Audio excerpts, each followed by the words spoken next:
Bonsoir, mesdames, bonsoir, messieurs. Nous continuons notre événement qui va se terminer ce soir, mais il ne sera pas complètement terminé parce que nous sommes encore en vie, nous serons encore en vie en sortant d'ici, n'est-ce pas? Et que nous pourrons recommencer, n'est-ce pas? Je suis très flattée de vous parler, de vous présenter Daniel Maximin, écrivain qui a occupé de nombreuses places dans notre vie et dans notre cité et dans à la fois la littérature et la politique. Mais en même temps, je suis très embarrassée de ne pas savoir ce que je peux dire, car il ne fait aucun doute que parler de Daniel et de son œuvre relève de l'impossible. Je ne peux pas le classer, ni trouver une catégorie où le nicher. Je suis si embarrassée que je ne sais pas exactement dans quel angle commencer cette présentation. Alors, mesdames, messieurs, je vous prie d'accepter le peu que je pourrai vous fournir et vous servir.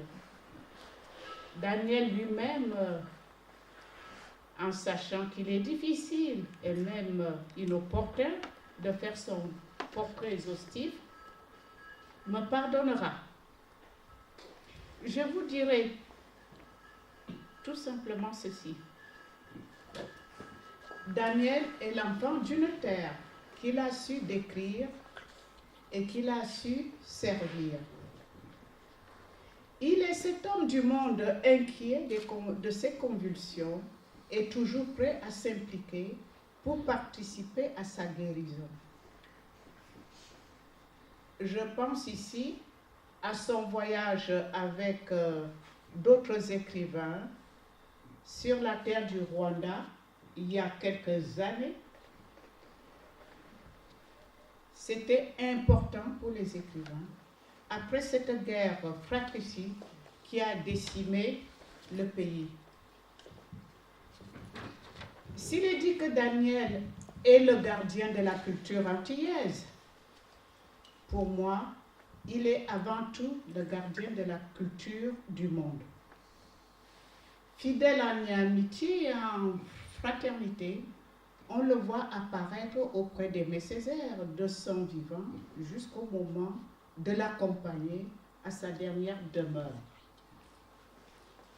Homme sage, comme on dit, parle des sages, toujours entre les Antilles et la métropole, il doit assumer la responsabilité de l'organisation et de la célébration de tout ce qui permet, de différentes formes, d'instaurer le sens de la philosophie, du bien-être ensemble. Je pense à un exemple. Le 150e anniversaire de l'abolition de l'esclavage lui a été destiné. Il est dans l'Observatoire de la laïcité. Il est dans l'éducation nationale.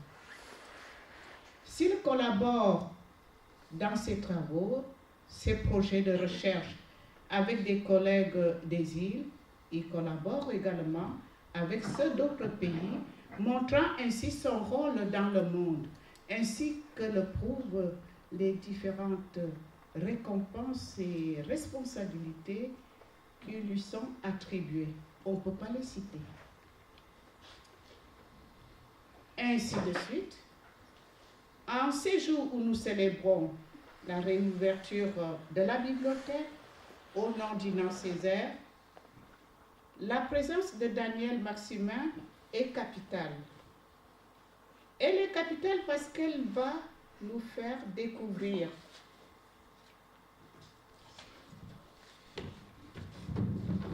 Ina Césaire telle que nous ne la connaissons pas, étant donné que nous la connaissions peu, je pourrais dire de façon superficielle. En entrant dans son intimité, nous allons également rencontrer sa mère, Suzanne. Elles font partie de ces écrivaines que l'histoire a oublié de nous présenter à temps. Mais tout n'est pas perdu. Merci à toi, Daniel, de dire ce que nous ne savions pas, que nous ne savons pas.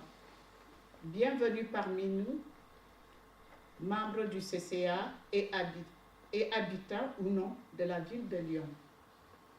Je te dis merci d'être là. Merci. Merci à vous.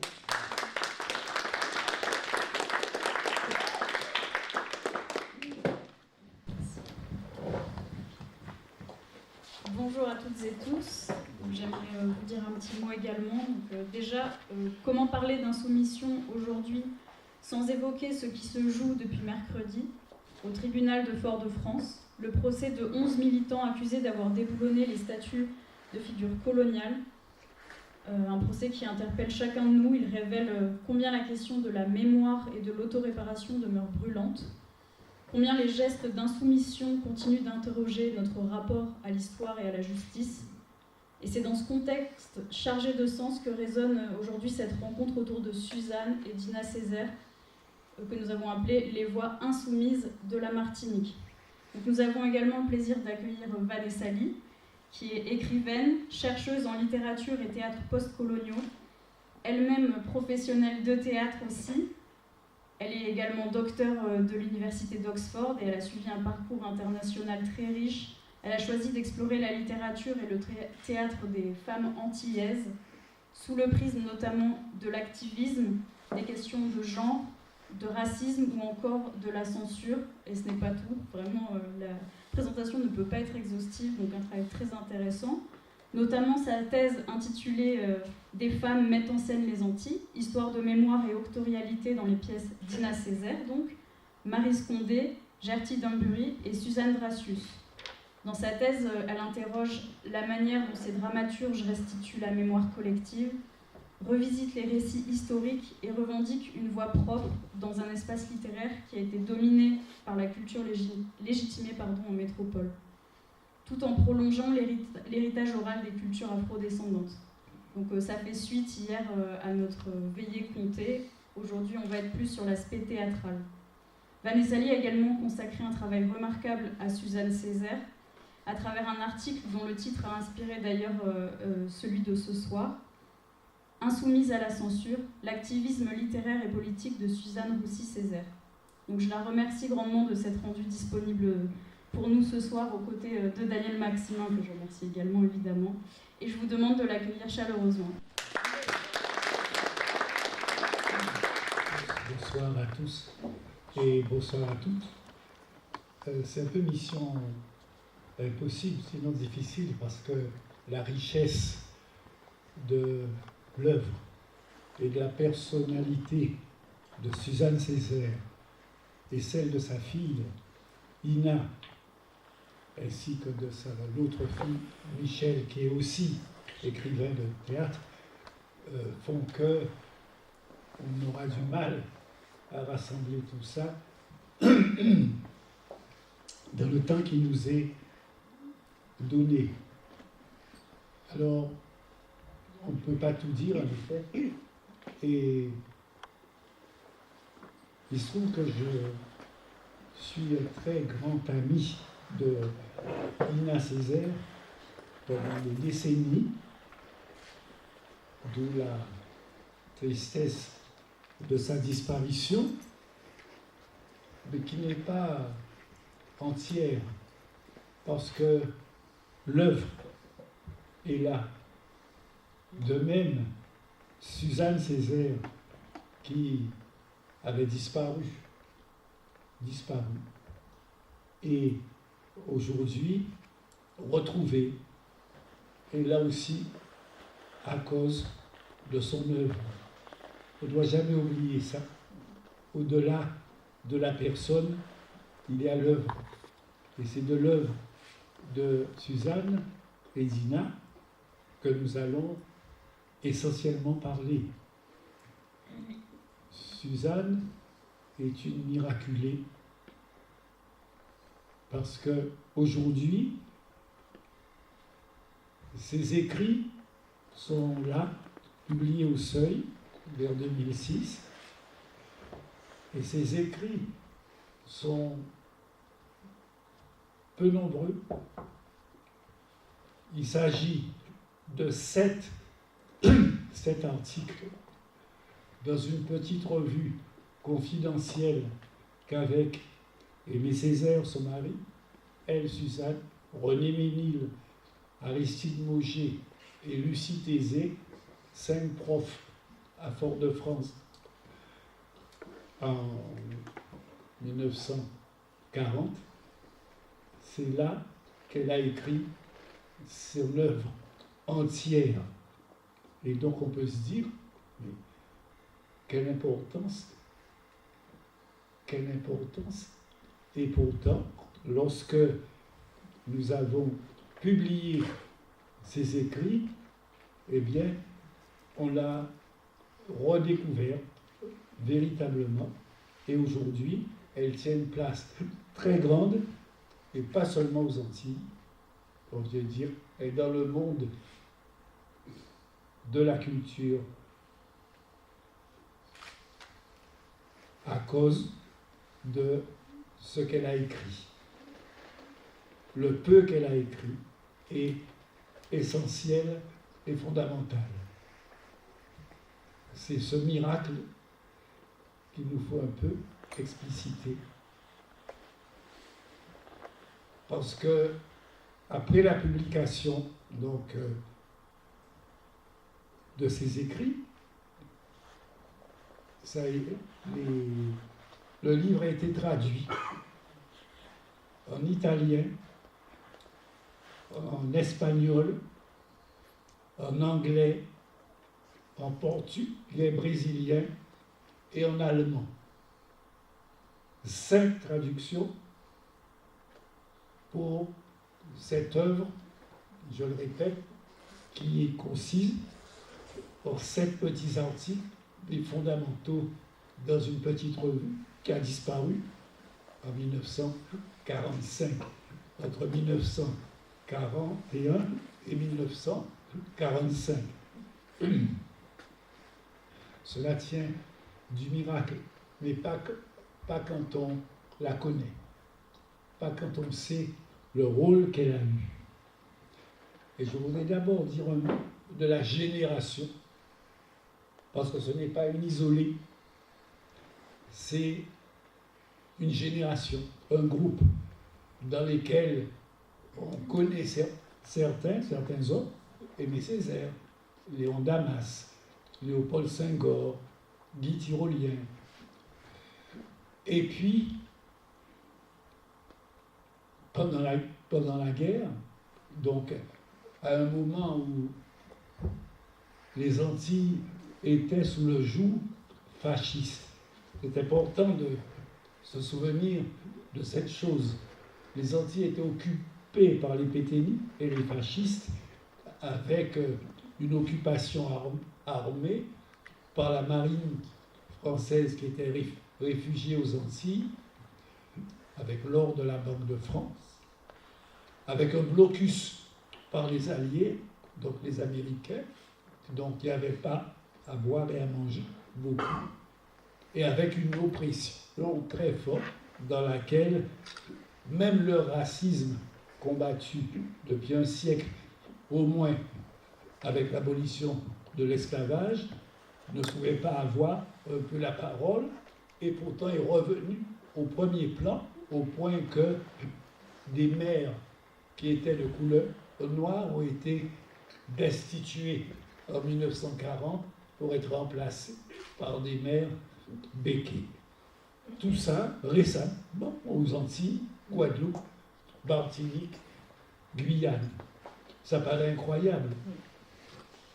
Ces jeunes gens étaient là, étaient d'ailleurs père et mère de famille Et on a du mal à imaginer la gravité de l'oppression qui régnait à ce moment-là, au moment même où ils ont écrit, composé, milité, agi, créé 5 profs avec tous les interdits qu'il y avait à l'époque, comme ici.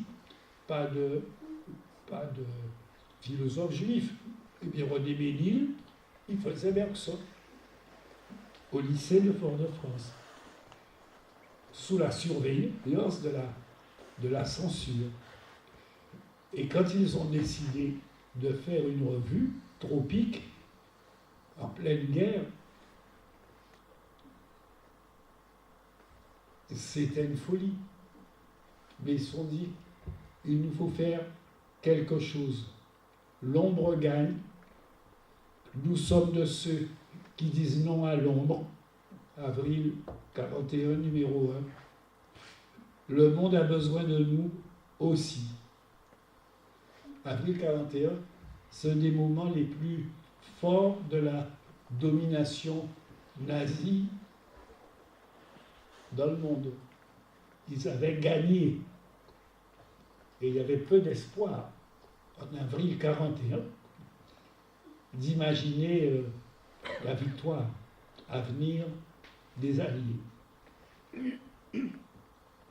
L'Amérique, enfin bon, on ne va pas raconter l'histoire, on la connaît.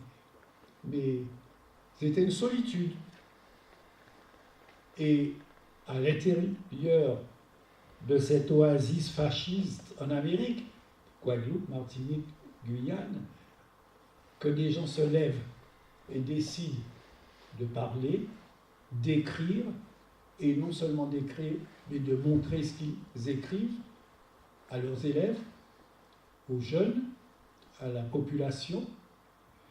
On faisait une revue que Suzanne amenait à la censure chaque mois, qui enlevait la moitié des articles, qui laissait passer en disant ce sont des rêveurs, des romantiques, c'est pas dangereux par rapport aux fusiliers marins qui patrouillaient tous les jours dans les rues de Fort-de-France.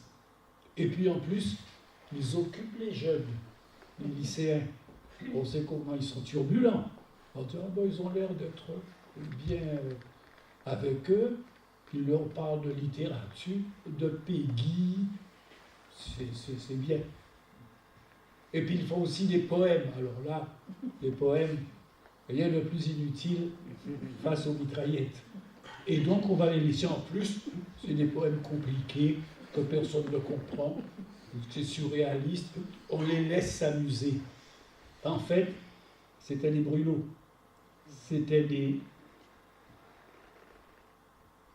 choses secrètes qui, derrière le sens apparent, disaient un peu des slogans de résistance et de révolte. Inutile de durcir vos faces de tréponèmes pâles, flics et flicaillons. Le capitaine qui reçoit ça pour le se passer, on ne comprend rien, vos faces de tréponèmes pâles. En fait, c'était pour décrire les fusiliers marins en blanc, parce que c'était la marine, et qui étaient dans les rues, et tréponème pâle, ça voulait dire syphilitique. Il aurait écrit ça à Neuilly, censure, mais un mot savant, on dit non, on les laisse s'amuser. On les a laissés s'amuser 3 ans, et je répète, toute l'œuvre de Suzanne, c'est elle à l'intérieur de ça. Et en 1943, c'était un peu trop, et là, le capitaine a interdit la revue Tropique. Excusez-moi, je cherche, parce que c'est...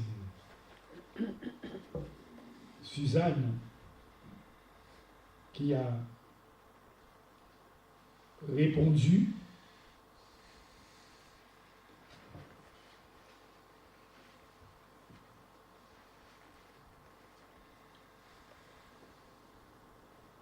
peu importe. On les a accusés d'être racistes, d'être traîtres à la patrie française qui leur a tant donné, grâce à qui ils sont devenus professeurs. Et en plus, professeurs, ah oui, vous avez la jeunesse avec vous. C'est grave ce que vous faites vis-à-vis de la jeunesse des Antilles. Lorsque Mme Césaire m'a demandé pour un nouveau numéro de Tropique le papier nécessaire, j'ai tout de suite acquiescé, ne voyant aucune objection à l'apparition d'une revue littéraire ou culturelle. Mais j'ai au contraire de formel vis-à-vis d'une revue révolutionnaire, raciale et sectaire. J'interdis donc la parution du numéro de Tropique dont vous voudrez bien trouver ci-joint les manuscrits. C'est grave, parce que là, ils sont découverts. Qu'est-ce qu'ils vont faire? Mais ils se réunissent, toujours les 4-5 profs, là, et il faut une réponse pour le lieutenant-chef de la censure, amené par Suzanne, rédigé par elle. Ça suffit pour vous dire quel genre de femme et quel genre de conviction. Monsieur, nous avons reçu votre réquisitoire contre Tropique.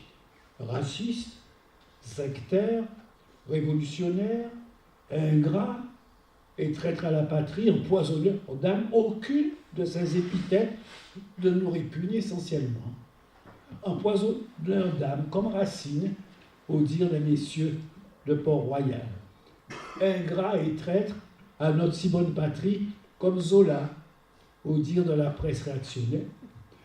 Révolutionnaire, comme Hugo des Châtiments. Sectaire, passionnément, comme Rimbaud et Lautréamont. Raciste, oui, du racisme de Toussaint Louverture, de Claude Maquet et de Langston Hughes contre celui de Drummond et de Hitler. Pour ce qui est du reste, n'attendez de nous ni plaidoyer, ni vaine récrimination, ni discussion même. Nous ne parlons pas le même langage. Signé Aimé Césaire, Suzanne Césaire, Georges Gracian, Aristide Mauger, René Ménil, Lucie Thésée, Fort-de-France, 12 mai 1943. Voilà qui ils sont, qui elle est, ce qu'elle représente au nom des autres. Et normalement, après ça, ça aurait dû être la prison. Heureusement, les révoltes qui avaient lieu à ce moment-là aux Antilles ont amené la chute du pouvoir pétainiste et l'arrivée de la France libre, grâce à quoi nous n'avons pas dans les livres d'histoire qu'Aimé Césaire, Suzanne Césaire et le Bourbon ont été envoyés au bagne, à Cayenne, enfin en Guyane, comme c'était le cas pour beaucoup de prisonniers politiques à ce moment-là. Donc on voit un peu les choses. Au nom de quoi elle signale qu'ils acceptent toutes les choses qu'on dit contre eux. Au nom de Hugo, de Lautréamont, de Rimbaud, de Racine, c'est-à-dire au nom de la culture. Et c'est ça le fondement de la pensée et de l'action de cette génération. La priorité du combat culturel face aux armes, aux mitraillettes, au malheur et à l'oppression. Et je répète, une oppression en Martinique et en Guadeloupe, en Guyane à ce moment-là, extrêmement forte et puissante. Depuis l'abolition de l'esclavage, 1848, parce qu'au siècle avant, il n'y avait pas eu une pareille situation, avec, je répète, le retour même de racisme direct, affiché et affirmé. Alors comment le miracle de cette création est du fait qu'aujourd'hui, nous avons ces écrits de Suzanne, je répète, 7 articles en 4 ans, et qui sont fondamentaux. Je crois que cette génération, ce n'est pas pour rien qu'ils évoquent le monde entier comme étant, nous sommes de ceux qui disent non à l'oppression, et le monde a besoin de nous aussi. Pas la Martinique, seulement le monde. D'ailleurs, un de leurs élèves, puisqu'il y avait des élèves, 15 ans, 16 ans, qui étaient là et qui lisaient, est parti dans ce qu'on appelle la dissidence, c'est-à-dire prendre un canot et aller dans l'île anglaise d'à côté, Dominique ou Sainte-Lucie, s'engager pour défendre non pas la France, non pas la patrie, la liberté pour tous. C'était écrit dans un petit texte que personne n'avait lu, qui avait été publié dans une revue à Paris en 1939, avant que Suzanne et Aimé ne repartent pour la Martinique, juste avant la guerre. Ma bouche sera la bouche des malheurs qui n'ont point de bouche. Et qui je suis? Je suis un homme juif, un homme pogrom, un homme cafre, un homme hindou de Calcutta, un homme de Harlem qui ne vote pas. 4 continents. Ma bouche sera la bouche des malheurs qui n'ont point de bouche. Signé Aimé Césaire dans le cahier de retour au pays natal, qui était tiré à part à Fort-de-France dans quelques exemplaires qu'on se passait comme ça et qui disent tout l'essentiel de la pensée de cette génération. Un universalisme au nom même de la souffrance particulière qu'ils ont pu avoir dans leur propre histoire, qui était une histoire de traite, d'esclavage et d'oppression, mais qui leur a servi d'outil de lutte et de compréhension de toutes les formes d'oppression. D'où cette revue, je répète, en pleine domination hitlérienne dans le monde a besoin de nous aussi, et nous sommes de ceux qui disent non au mal. Il y a quelqu'un qui a lu ça, là, qui s'appelle André Breton, qui passait en fuyant le nazisme sur un bateau qui est passé par Fort-de-France, qui s'est arrêté quelques jours, et là il y a une rencontre très forte entre certains du bateau, dont André Breton, sa femme, Wilfredo Lam, le grand peintre, et sa femme, et Aimé Césaire, Suzanne Césaire, René Ménil et les autres. Le hasard de cette escale a changé quelque chose dans la pensée de eux tous. Qu'est-ce que donc ils pouvaient apporter, ces jeunes, à des gens qui étaient les grands écrivains de l'époque, des grands intellectuels de l'époque? Il y avait Claude Lévi-Strauss dans le bateau, il y avait André Breton, il y avait Anna Seghers, la grande romancière allemande, il y avait Victor Serge, il y avait des peintres, André Masson, et tous ces gens-là débarquent en Martinique. c'est-à-dire dans une île fasciste qui les accueille à la sortie du bateau en les traitant de racailles, puisqu'ils étaient dans l'attente de partir pour New York, où ils avaient été accueillis avec un visa. Ils étaient en transit. Là encore, un transit dans une île fasciste. Et André Breton découvre, en achetant pour sa petite fille de 3 ans, un ruban dans une mercerie. C'est lui qui le raconte. Et à côté du ruban, posé comme ça, sur le comptoir, il y avait une petite revue, qui s'appelait Tropique, numéro 1, avril 41. Ils sont arrivés en avril 41, Breton et le bateau. Vous voyez le genre de hasard. Alors, Breton dit, il n'a même pas envie de regarder, parce que qu'est-ce que ça peut être dans une île fascisée, avec la censure, que une plaquette de poésie, c'est sûrement un barde local, quelqu'un qui va faire des jolis poèmes sur les fleurs, les choses tropicales. Il n'a même pas envie de... Et puis, il veut quand même regarder. Et il ouvre et il lit ce que je vous ai dit. Nous sommes de ceux qui disent non à l'ombre. Le monde a besoin de nous aussi. Il est temps de se ceindre les reins comme un vaillant homme.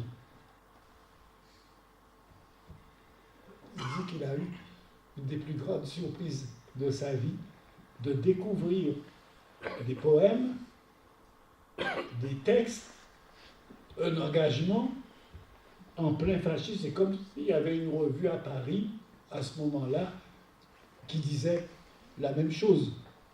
On aurait fait l'arrestation le soir même. Et il demande à la mercerie, mais c'est qui ça? Ah, c'est ma belle-sœur, c'est mon beau-frère, plutôt René Ménil.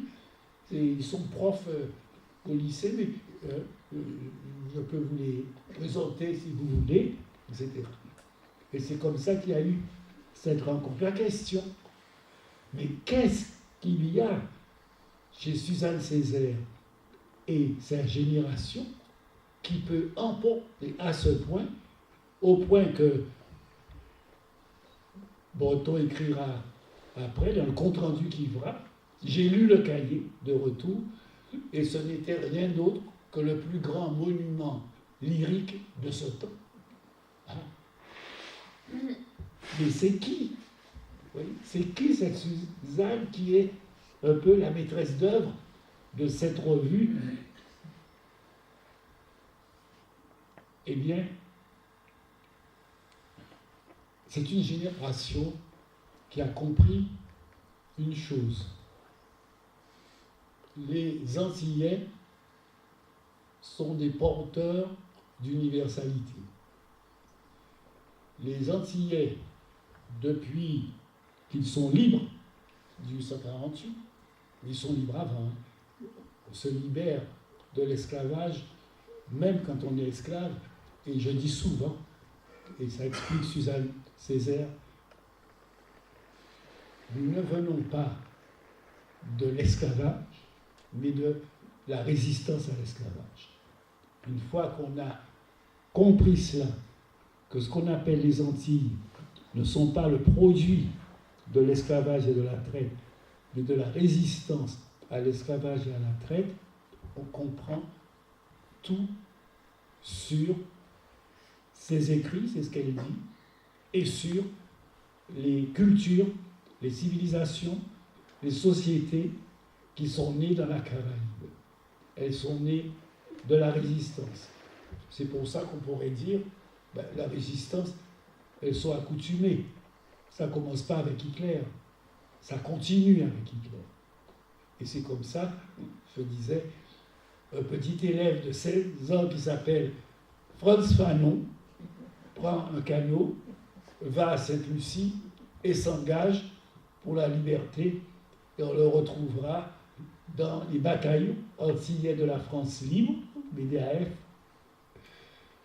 dans le débarquement de Méditerranée, et c'est ces bataillons qui vont libérer Strasbourg en remontant le Rhône. On dit, mais qu'est-ce qu'il fait là? Oui, ah si, c'est son identité. Et une de celles, on l'a très peu dit, en fait, qui a influencé ce jeune homme, c'est Suzanne Césaire.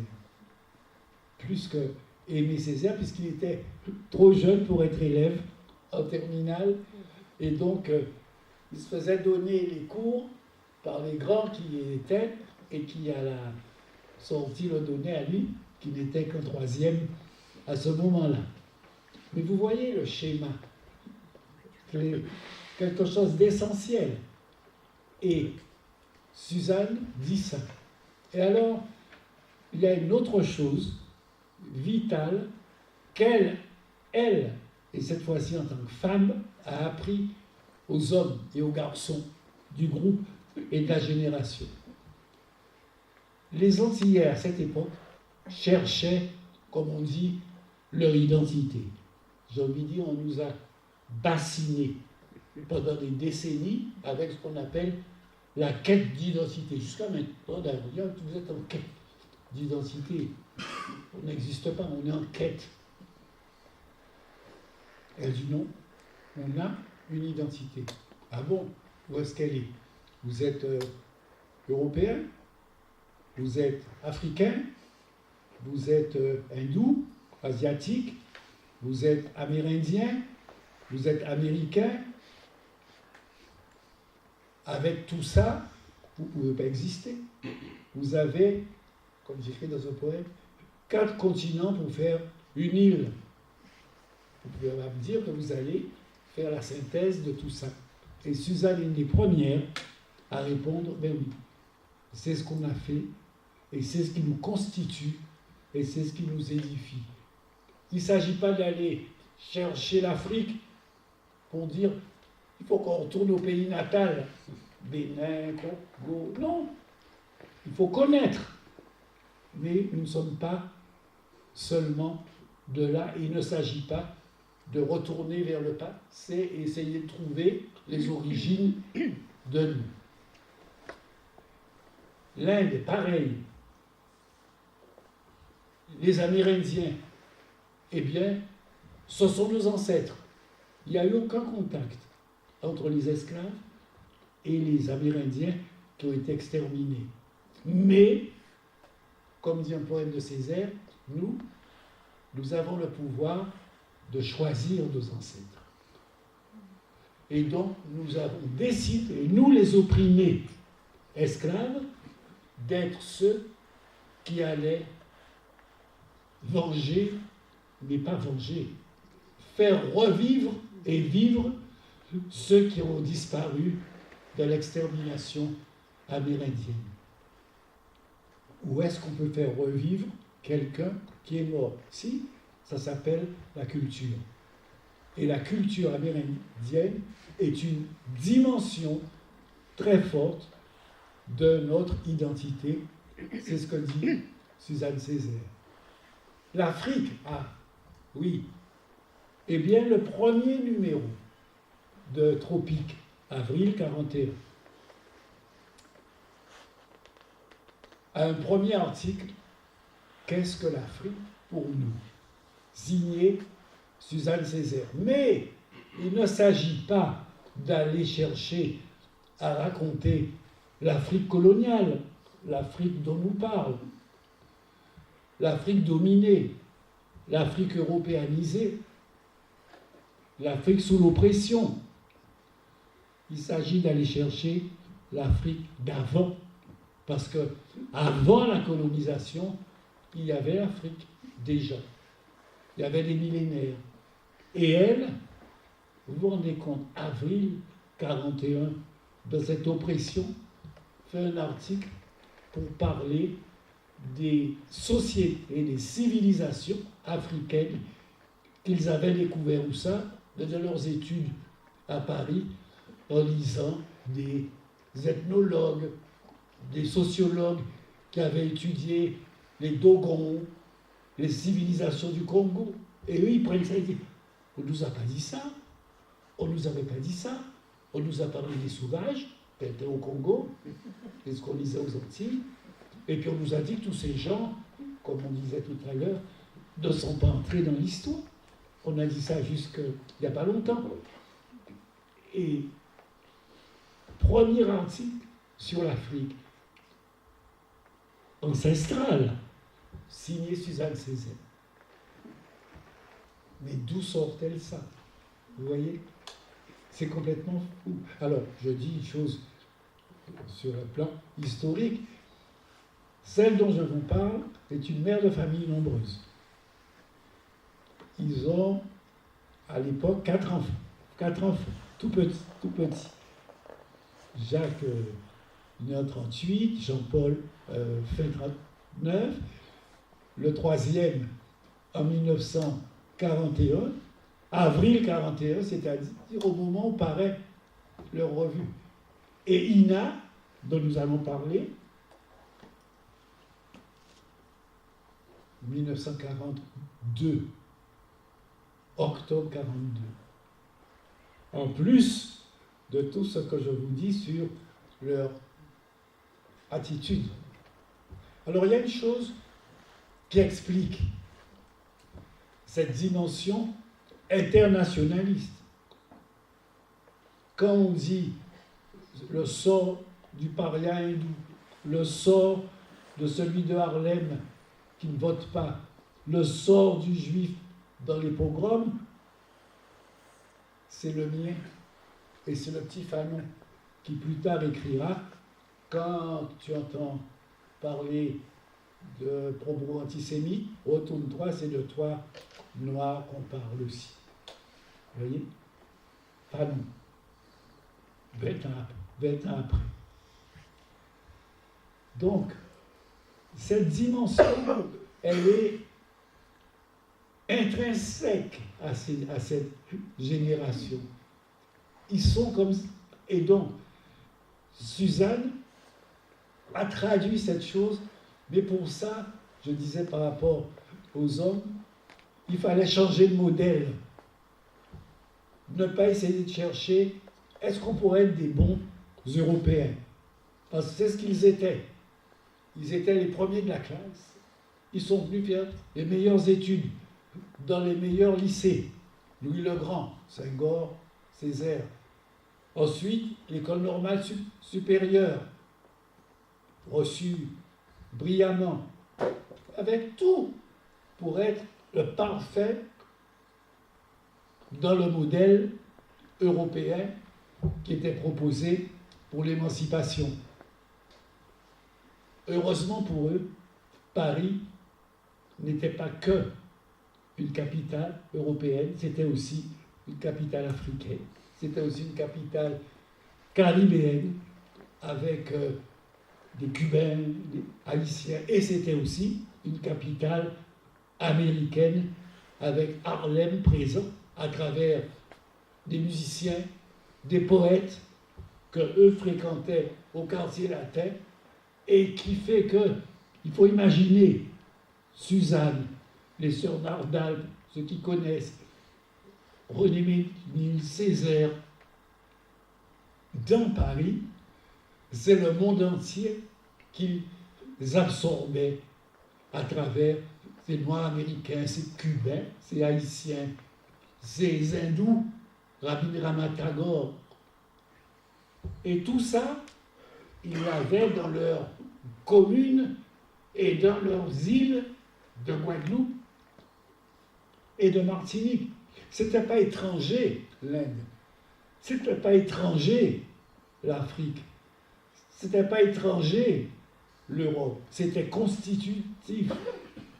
Et donc, quelque part, ça explique la force de dire, ça y est, j'ai compris, je suis une addition, alors qu'on me demandait de soustraire.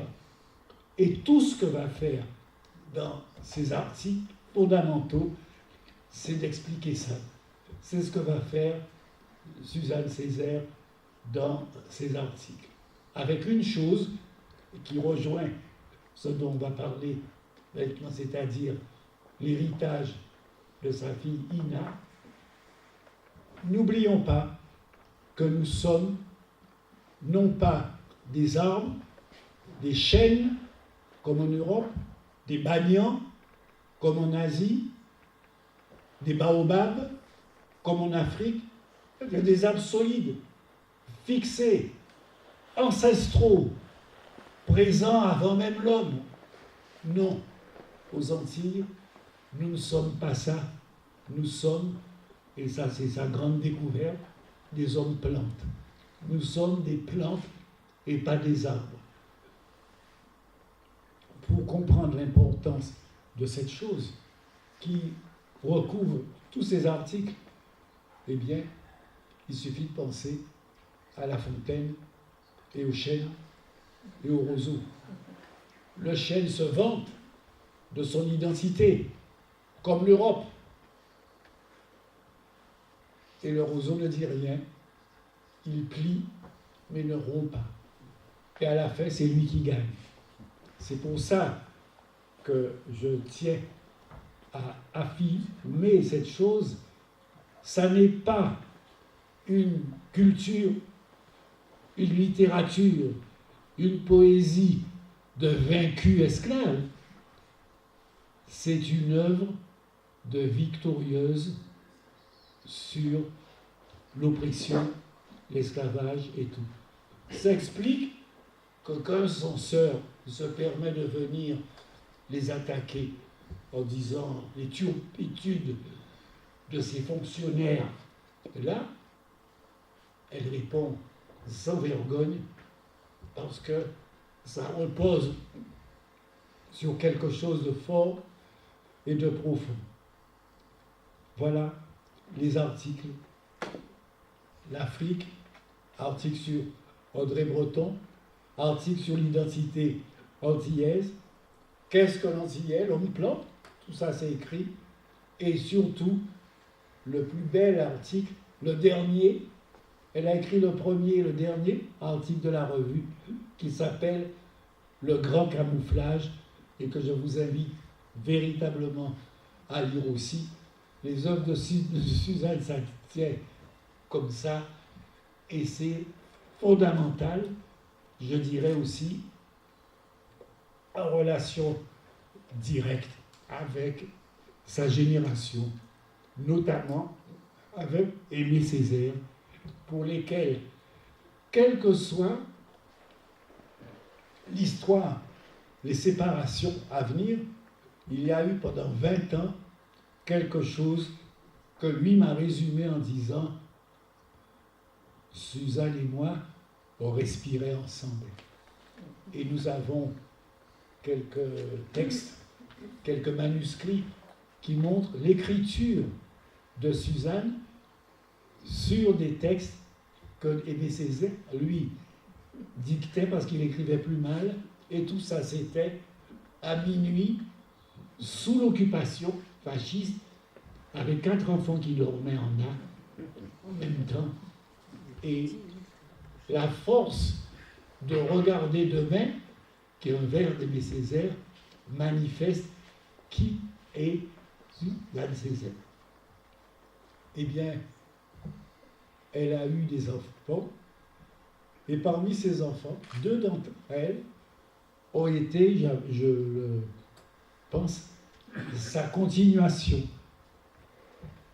Ina Césaire, qui était très proche de sa mère, et pour présenter Ina, eh bien, je vais vous lire ce qu'elle a réussi à écrire sur sa mère lorsque on lui a demandé qu'il fallait écrire quelque chose. Elle ne voulait pas. Ça a été même des pleurs. Elle ne voulait pas. Parce qu'on en parlera tout à l'heure avec son neveu qui est là et qui a un témoignage à nous dire là-dessus. C'était une affaire tragique parce que cette femme si forte, si roseau, est morte très jeune et était très malade, une pneumonie normale, pleurésie, au moment même dont je parle. C'est-à-dire 1942, quand elle était enceinte d'Ina Césaire. Et Ina m'a raconté cette chose pour savoir, mais tu sais, maman était enceinte de moi, 42, et c'est là qu'elle a eu cette pleurésie. Et le médecin lui a dit, soit elle vous tue, soit elle vous sauve. Et toute sa vie, je crois, Ina a gardé cette idée qu'elle a sauvé sa mère de quelques années par le fait qu'elle est née. Et ça explique, mais ça on en reparlera à la fin, peut-être le fait qu'elle ne supporte pas de ne pas l'avoir sauvée une deuxième fois. C'est pour ça qu'elle ne voulait plus entendre parler. Et lorsque on a publié, on lui a dit, pas de publication s'il n'y a pas quelque chose de toi. Je vous lis pour terminer, avant de passer à Ina et tout ce qu'elle a écrit. Suzanne Césaire, ma mère. Ma mère, belle comme la flamme de sa pensée. Ma mère, aux yeux couleur d'ambre et au regard lumineux, au teint clair de Jabine dorée à la longue silhouette gracile, aux cheveux électriques qu'elle aimait déployer pour nous amuser, nous, ses enfants, avant d'y glisser son peigne en fer pour en faire jaillir des étincelles. Ma mère, aux mains effilées de pianiste sans piano, laissant se consumer entre ses doigts fuselés la fumée bleue de sa cigarette anglaise interdite. À l'époque, aucune mère ne fumait. Et aucune autre mère ne lisait Tchekhov en prenant son café du matin. Ma mère, aussi élégante dans son simple ensemble bleu tricosa que si elle portait un tailleur Chanel. Rien m'habille, disait-elle en riant. Ma mère, assise à la nuit tombée, auprès de nos lits, villa week-end, petit Clamart, pour nous conter l'histoire éternelle, celle de Koulivikou, qui n'avait pas de fin et dont elle inventait la suite chaque soir. Ma mère, militant, avide de liberté, sensible à toutes les douleurs des opprimés, rebelle à toutes les injustices, éprise de littérature et férue d'histoire, nous imposant le silence lorsque notre père travaillait, écrivant inlassablement de sa mystérieuse écriture sur des feuilles blanches à l'entête de l'Assemblée nationale. Ma mère, enseignante appréciée, bien que longtemps surnommée la panthère noire par certains de ses élèves, occupant toutes ses soirées à corriger des copies, souvent agrémentées de dessins par les plus jeunes d'entre nous. Ce dont, loin de nous gronder, elle s'amusait. Ma mère, active féministe avant la lettre, attentive à chaque progrès de la libération des femmes. Ta génération sera celle des femmes qui choisissent, m'a-t-elle dit un jour. Peu à peu, les contes merveilleux furent remplacés par des récits réels, souvent plus cruels, venus de Martinique et d'ailleurs. J'avais 9 ans, moi, Ina, lors du procès bordelais des 16 de Basse-Pointe. J'avais 11 ans et j'ai pleuré lors de l'exécution de Julius et Ethel Rosenberg. J'avais 14 ans et j'ai pleuré lors de l'assassinat d'Emmett Till, qui n'avait à sa mort qu'un an de plus que moi. Ce furent mes premières révoltes politiques. Ma mère qui croyait plus aux luttes qu'aux larmes. Ma mère à l'humour percutant, à la gaieté teintée de mélancolie, à la santé fragile, mais à l'infatigable ténacité. Mon inoubliable mère qui n'a pas pu vieillir, Suzanne Césaire, née Roussy. Maman Suzy, c'est ainsi que nous l'appelions. Merci.